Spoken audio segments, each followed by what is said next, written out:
Hello, welcome back. Today we want to continue on with discussion of powers of Congress. So, getting started, there are some things that Congress cannot do, and we kind of alluded to this in our discussion the other day. So, first of all, Congress cannot suspend the writ of habeas corpus. Now, we've talked about that phrase before. Habeas corpus is a Latin phrase, and it means to have body. So, if you have committed a crime and you're thrown in jail and you're told you're never going to get a trial, that would be a suspension of the writ of habeas corpus. So if you would petition for a writ of habeas corpus, that means that you are asking the judge to allow you to be brought from jail to have a trial to determine your guilt or innocence. So Congress cannot suspend that writ of habeas corpus. Congress also cannot pass bills of attainder. And that is, it kind of goes along with habeas corpus. It basically, a bill of attainder would determine that someone is guilty and punish them without giving them a trial. So Congress cannot do that. Congress also cannot pass ex post facto laws.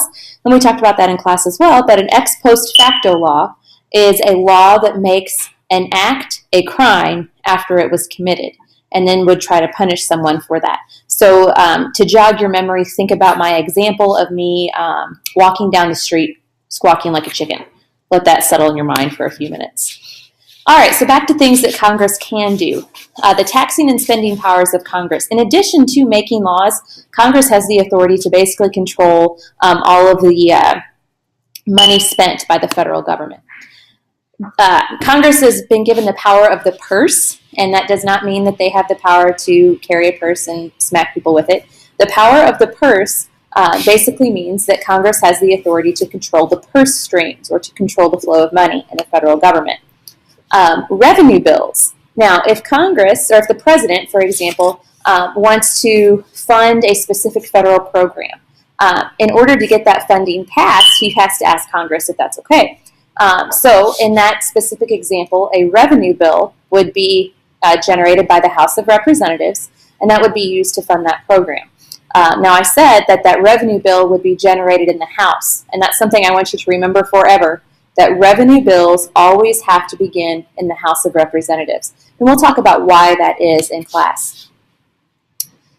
Next, if Congress wants to fund a new federal program, they have to pass an Appropriations Bill. So basically, in order for any money to be spent within the federal government, Congress has to appropriate or to set aside money for that specific program. So I'll give you an example with me. Every month I appropriate a certain amount of money for coffee and lattes. Okay, so I set aside a certain amount of money, and that's what an appropriation bill does. And last, the national debt. This is always something fun to talk about. And in class, we're going to look at a website that shows us the running total of the national debt. But the national debt is the total amount of money that the United States owes at any given time. Okay, pause me and rewind me to get that down. But the national debt includes money that we owe to other countries. It also includes money that we owe to the individual citizens. Now, you may ask, how can the federal government owe me money? Well, if you were to purchase some sort of like a treasury bond, that's basically like you giving the federal government money and saying, okay, government, you have 20 years to pay me back, and you have to pay me back with interest, okay? So we'll talk more about that in class as well. So, moving on to bankruptcy laws. Now, Congress has the authority, according to Article 1, Section 8, Clause 4 of the Constitution, to create and enforce bankruptcy laws. Congress, for the most part, though, allows the individual states to deal with specific bankruptcy laws. So there's like this national law that deals with bankruptcy, but the states are able to create more specific laws dealing with that issue. Interstate and foreign commerce, okay? Now, we've talked about this word commerce before, and whenever you hear the word commerce, I want you to think of money, okay? And a good way to remember that is like commerce bank. A bank has money, commerce money, okay?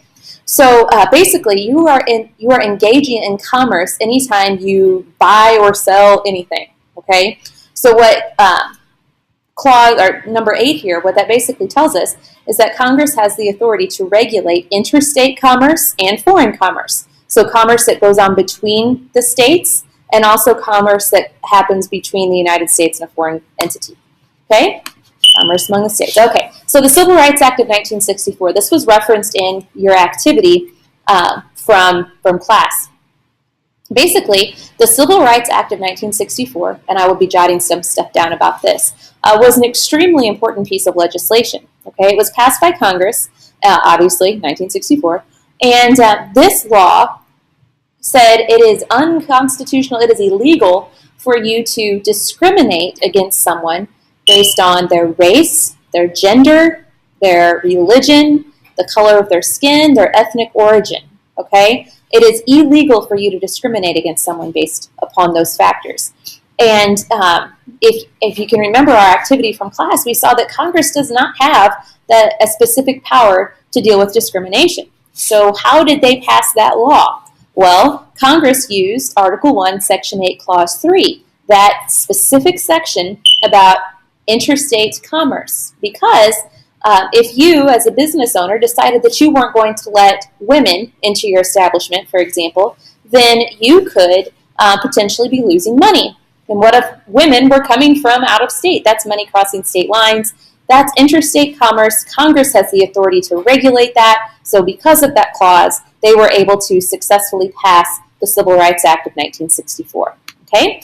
And along with that is the Heart of Atlanta Motel v. United States case, and this is something that we're going to continue to discuss in class. So if you guys have any questions, let me know.